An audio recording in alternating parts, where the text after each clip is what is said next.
नमस्कार प्रिय दर्शकों, हाजिर हूँ मैं जन्म कुंडली अध्ययन करने के लिए। एक जन्म कुंडली लेकर आप सबके सम्मुख उपस्थित हुआ हूँ। ये जन्म कुंडली एक महिला की है और बेहद विचारणीय भी है। तो आइए हम सभी मिलकर इस जन्म कुंडली का अध्ययन करेंगे। मैं जन्म की तारीख आपको बताता हूँ, 24 मई 1967 1967, और जन्म का जो समय है वो दिन में 11:40 का है। जन्म स्थान है मुंबई, महाराष्ट्र। कुंडली बनाइए। कुंडली यही आपके सम्मुख बन करके उपस्थित हो जाएगी। इन्होंने बुधवार के दिन जन्म लिया है और ज्येष्ठ मास में कृष्ण पक्ष की प्रतिपदा को, याद रखिए चंद्रमा अत्यंत यहाँ पर बली होते हैं, और अनुराधा नक्षत्र के चतुर्थ चरण का जन्म। यहाँ गौर करिए, ये ब्राह्मण वर्ण की हैं, देवगण वृश्चिक राशि, जल तत्व की राशि है ये। कर्क लग्न की कुंडली जो कि आपके सम्मुख है, और लग्नपति बनते हैं चंद्रमा, जो जाकर के कुंडली के पंचम में जल तत्वीय राशि में, देवगुरु बृहस्पति जो कि भाग्यपति बनते हैं और षष्ठपति लग्न में उच्च राशि में जाकर के बैठे हुए हैं, और राहु इनकी कुंडली के दशम में आप देख रहे हैं। सूर्य बुध की युति कुंडली के लाभ में, शुक्र कुंडली के 12वें में, मंगल आपको तृतीय में दिखाई पड़ेंगे। शनि मंगल का आमने सामने का संबंध है। इनका कहना था, मैं इनसे फ़ोन पर जब बात किया था, मैं इनसे इनकी कुंडली देख चुका हूँ, बस आप लोगों के सम्मुख ज्ञानवर्धक हेतु लेकर के उपस्थित हुआ हूँ। इनका कहना था कि अपने समय की मैं पढ़ी लिखी हूँ, काफ़ी इंजीनियर हूँ।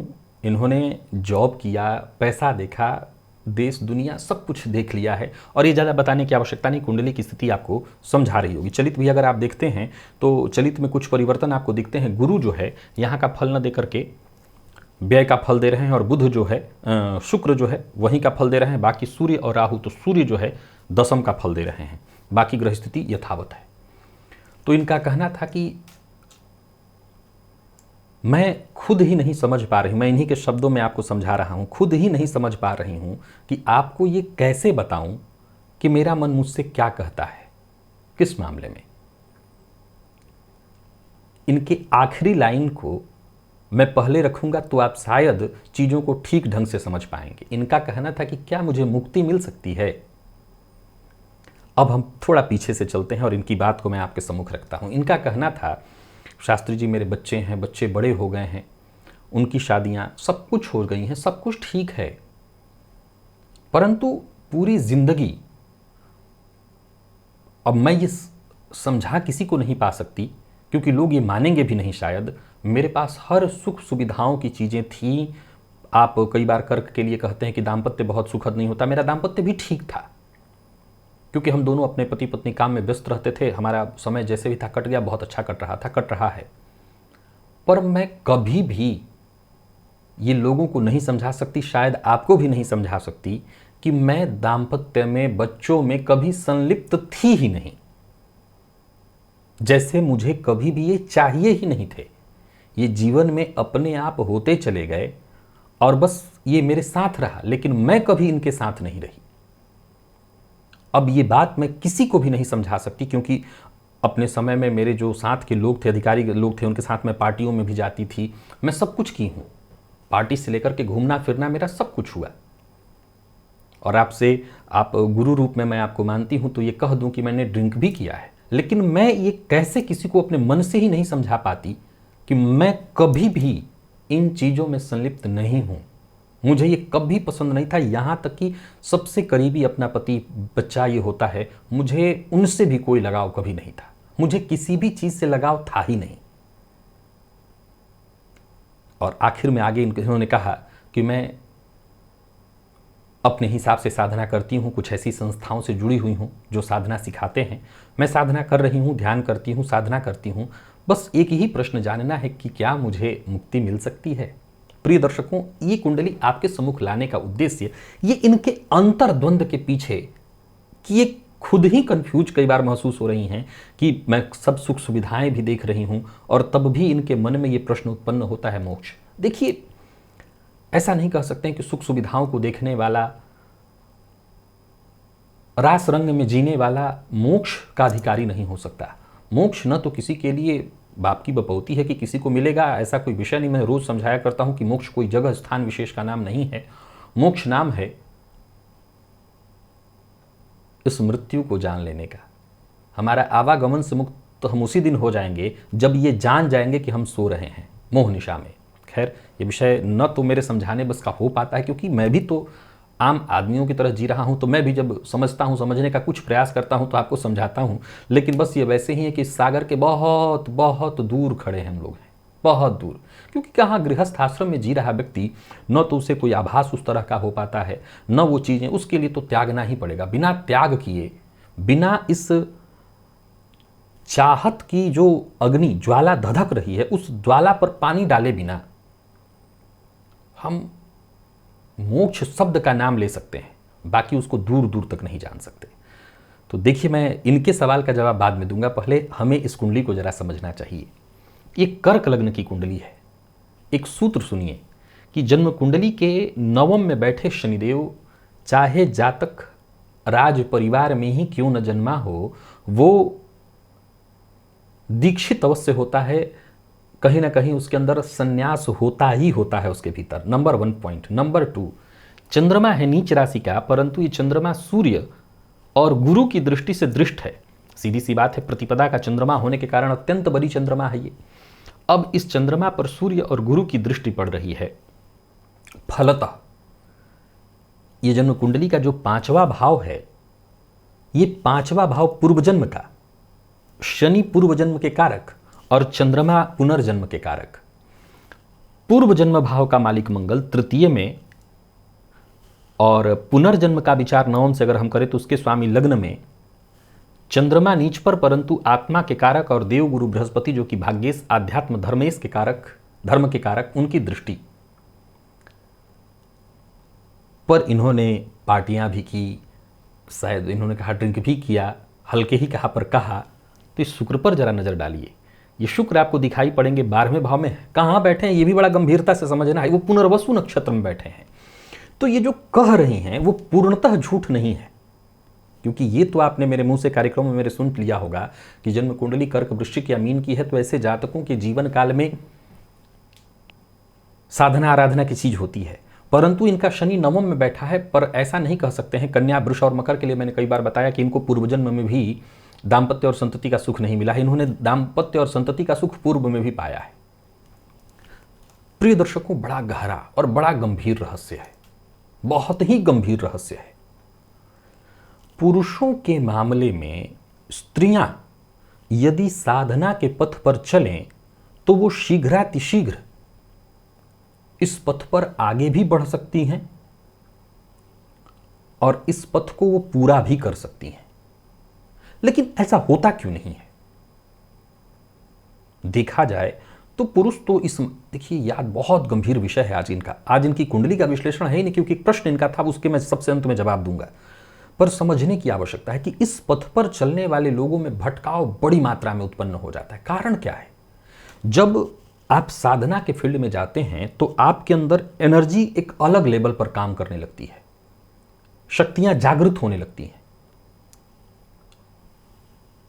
कामेच्छा अपने आप में एक शक्ति है, वो भी जागृत होती है। हमेशा याद रखिएगा कि प्रकृति प्रदत्त हमारे शरीर में जो भी चीजें हैं, वो काम हो, क्रोध हो, मद हो, मोह हो, लोभ हो, ईर्ष्या हो, सबके कुछ न कुछ मायने हैं, सबके कुछ न कुछ रहस्य हैं। बिना मायने के कुछ भी नहीं है, कुछ भी नहीं। हर चीज अपने आप में एक यंत्र है, हर चीज अपने आप में एक नई ऊर्जा का रास्ता खोलने वाला है। क्रोध है तो उसका अपना महत्व है, अहंकार है तो उसका अपना महत्व है, ईर्ष्या है तो उसका अपना महत्व है, मोह है तो उसका अपना महत्व है। स्त्रियों के मामले में ये चीजें इसलिए बहुत ज्यादा हैं क्योंकि सृष्टि के विस्तार में इनका सहयोग है। बिना इनके सहयोग के सृष्टि का विस्तार संभव नहीं है। प्रकृति ने सृष्टि के विस्तार के लिए इनको चुना, धरित्री, धरा, जिसने थाम रखा है हर चीज को। तो ये जब भी साधना के करीब पहुंचेंगी, साधना इनको बेहद आसानी से मिल जाएगा, या यूं कहिए कि उन शक्तियों का आभास इनको पुरुषों की अपेक्षा जल्दी होने लगेगा। याद रखिएगा कि ये जो कर्क, वृश्चिक और मीन लग्न की चर्चा मैं करता हूं कि ये साधना में बहुत जल्दी प्रवृत्त हो जाते हैं, इसके पीछे का तर्क क्या है? भावुकता। परमात्मा हठ योग में है, पर उससे कहीं आसानी से ये प्रेम योग में है, उससे कहीं आसानी से ये भावुकता में है। हिंसा में भी परमात्मा है, परंतु उससे कहीं ज्यादा बिना किसी लोभ लालच के प्रवाह में परमात्मा है, आसानी से। ये कर्क, वृश्चिक, मीन जल तत्वीय, जिसमें वृश्चिक अर्ध जलीय निर्जलीय है, लेकिन कर्क और मीन जो है जल तत्वीय लग्न होने के कारण इनके अंदर भावुकता है, प्रवाह है। तो ये पुरुष भी होंगे तो उनके अंदर भावुकता होगी, इसीलिए कहा जाता है कि जल्दी। तो वो स्त्रियों के अंदर बड़ी मात्रा में है भावुकता, प्रेम पुरुषों की अपेक्षा स्त्रियों में ज्यादा है। ऐसा नहीं कह सकते कि सभी में, स्त्रियों में भी बहुत ऐसी हैं, लेकिन पुरुषों की अपेक्षा ज्यादा है। तो जब वो साधना के पथ पर थोड़ा सा भी आगे बढ़ती हैं तो ये चीजें, ये शक्तियां शीघ्र ही इनसे जुड़ने लगती हैं। अब यहां पर आकर के एक प्रश्न खड़ा हो जाता है कि वो पुरुष हो या स्त्री। सृष्टि में प्रकृति ने जब अपने करीब जोड़ने का प्रयास किया है जहां जहां, वहां पर परीक्षा भी थोड़ी कड़ी ही हुई है। ऐसा नहीं है कि बिना परीक्षा हम सीधा सीधा उस शक्ति से जुड़ सकते हैं। सवाल यह है कि हम उस शक्ति से अलग नहीं हैं। याद रखिए कि हम उसी शक्ति के ही एक अंश हैं, या यूं समझ लिए कि वो शक्ति ही हम स्वयं हैं। लेकिन उससे जुड़ने के लिए हमें भी अपने आप के अंदर वो शक्ति और बड़ी मात्रा में उसको जागृत करना होता है, तब जाकर के उस सत्ता से हम जुड़ पाते हैं। स्त्रियां इसमें कहीं आगे हैं।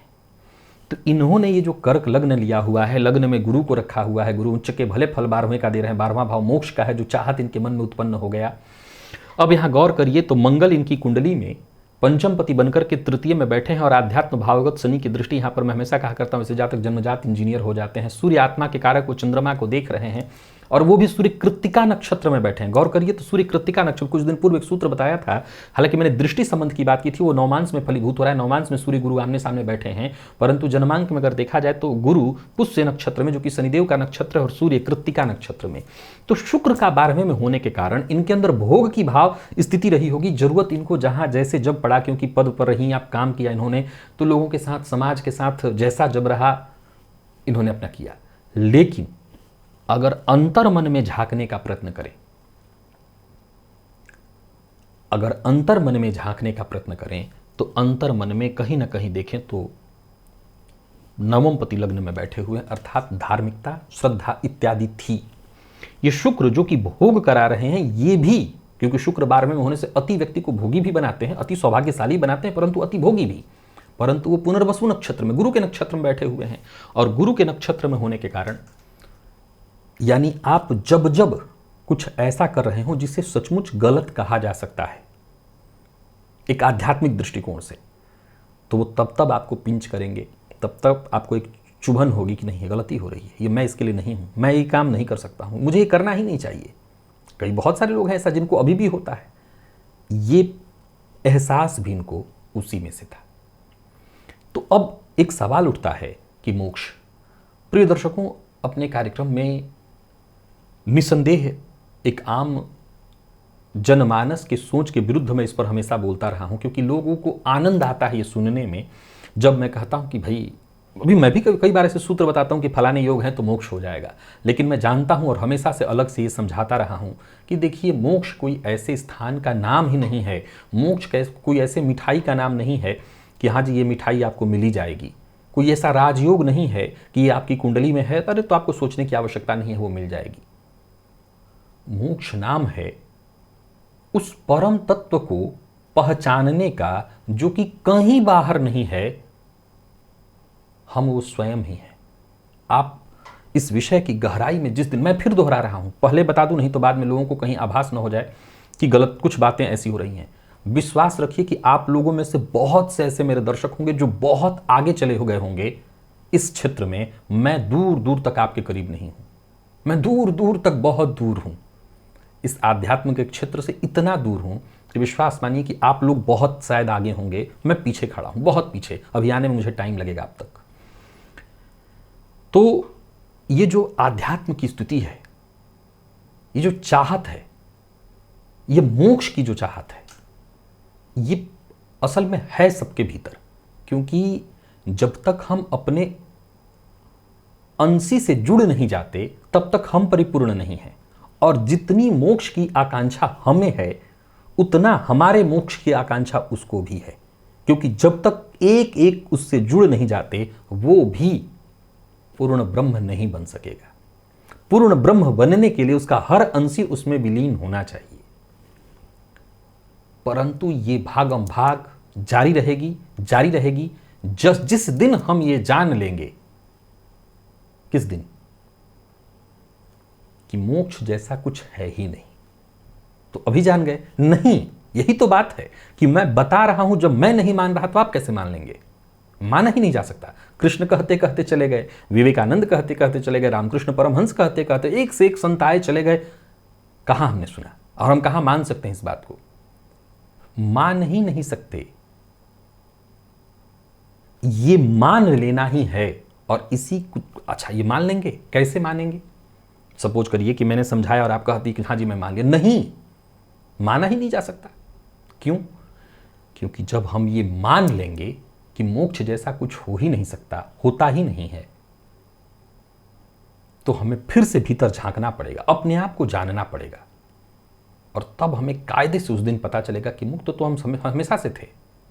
हम जिस मृग तृष्णा में, मृग मरीचिका जिसको कहते हैं, में भाग रहे थे, वो असल में हमारी कस्तूरी कुंडली बसे वाली ही बात थी। हमारे भीतर ही था, हम कहीं और ढूंढ रहे थे। कमाल देखिए, बड़ा कमाल का ये लाइन है कि परमात्मा ने कहा कि तुम मुझे ढूंढो। अणु अणु में छुप गया, हमारे भीतर भी आके छुप गया। कहा ढूंढो। कमाल देखिए, ढूंढने के लिए उन जगहों पर कहा कि मैं हर जगह हूं। तुम्हारा तो हर जगह में हम भी आते हैं, हमारे भीतर भी है। और कहा ढूंढो। और क्या ढूंढना? ढूंढना किसको है? वो भीतर ही है, लेकिन वो पहचान में नहीं आ रहा। और ये जारी है, हमारा जारी रहेगा। अब इनके प्रश्न की ओर आ रहे हैं कि क्या इनको मुक्ति मिलेगी? देखिए, आप करीब तो खड़ी हैं, मैं फिर दोहरा रहा हूं कि आप जिस स्त्री शरीर को धारण की हुई हैं, याद रखिए कि ऐसा नहीं कि पिछली बार पुरुष थी और पुरुष से स्त्री बनी है। आप स्त्री थी, स्त्री हैं और अभी आगे भी स्त्री रहेंगी। इसका मतलब आगे भी अभी जन्म बाकी है। कब तक?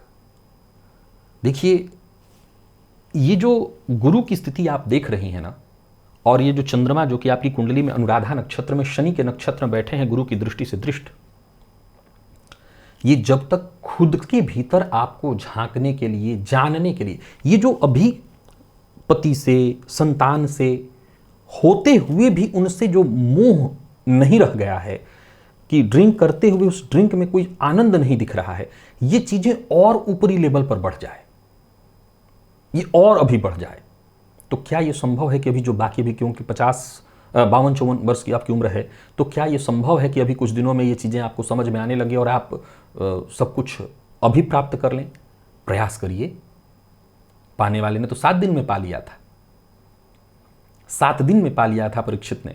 पाया जा सकता है, लेकिन प्रयास होना चाहिए। परीक्षित कोई ऐसे तो थे नहीं कि तुरंत पा लिए थे। हाँ, 7 दिन में पा लिया था। तो प्रयास करिए, संभव है। आपकी कुंडली में वो क्षमता है कि आप अपने आप को जागृत करें, समझें। लेकिन हाँ, अभी जो कल्पनाएं चल रही हैं, गणनाएं चल रही हैं शनि की, उसके हिसाब से अभी भी और बाकी है, आना होगा।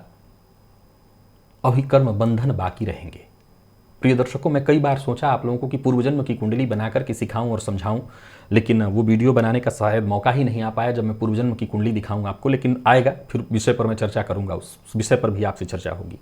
तो अभी आप वेट करिए, इंतजार बाकी है। किसका? मोक्ष का? नहीं, मोक्ष जैसा कुछ नहीं होता। अपने आप को जानने का, अपने भीतर एक बार झांकने का। वो जो छुपा हुआ है, जो कह रहा है कि हर जगह मैं हूं और मुझे ढूंढ लो, वो ढूंढना पूर्ण करना है। बस इतना ही तो खेल है, इतना ही खेल है। और इस खेल में वो जो माया है बीच में, जो हमें दुख दिखाती है, सुख दिखाती है, अपना और पराया बताती है, यानी वो निद्रा। ये जो हम बोल रहे हैं, ऐसा लग रहा है कि हम कितने बड़े भाषणबाज और कितने अच्छे वक्ता और कितना हम माया को जान गए हैं। असल में जान लीजिए कि उस माया के दूर दूर तक हम उसी माया में लपेटे हुए हैं। बल्कि मैं बार बार कहा करता हूं कि आप लोग तो कहीं ज़्यादा आगे निकल गए होंगे, मैं पीछे ही खड़ा अपने आप को देखता हूं। तो हाँ, और करीब जाने का प्रयत्न करिए, और ढूंढिए, और बाहर जाने की आवश्यकता नहीं है, प्रयास करिए। सब ने यही बताया है, मैं भी आपको यही बता सकता हूं कि भीतर ही ढूंढना है, कहीं बाहर वो नहीं है, कहीं गिरी में नहीं है, कहीं कंदरा में नहीं है, कहीं वन में नहीं है। जिस घर में है, जिस सुख सुविधाओं के बीच में है, विश्वास मानिए कि उसमें रहते हुए भी अगर उससे मोह पूरी तरह समाप्त होने लगे या हो जाए, तो जितना समाप्त होता जाएगा आप उतने करीब हैं। अभी भी अगर सामान टूट रहा है, सामान बर्बाद हो रहा है, तो दर्द हो रहा है। चूल्हे पर से दूध गिर रहा है और दर्द हो रहा है, बाकी है, अभी रुकिए, तो वो दर्द ही समाप्त हो जाएगा। मतलब पता चल जाएगा कि कुछ भी मतलब नहीं है इसका। तो वो कुछ भी नहीं है मतलब, क्योंकि याद रखिएगा, मैं बार बार बता करके भी आपको नहीं समझा सकता, क्योंकि ये गूंगे का गुड़ है। जिसको मिला है उन्होंने जो बताया भी नहीं, उन्होंने तो कुछ भी नहीं कहा, वो भी तब तक बोलते रहे जब तक बोल सकते थे। जिस दिन उनको मिल गया उन्होंने भी बोलना छोड़ दिया। सबकी वही हालात है, जिनको मिला उन्होंने फिर कुछ नहीं बताया है, पता कहां से चले।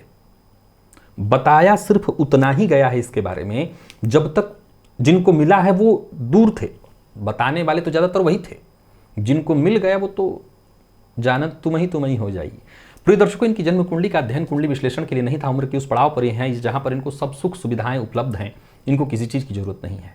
बस ये अपने मोक्ष के बारे में जानना चाहती थी, जो बहुत सारे लोगों के मन में होता है।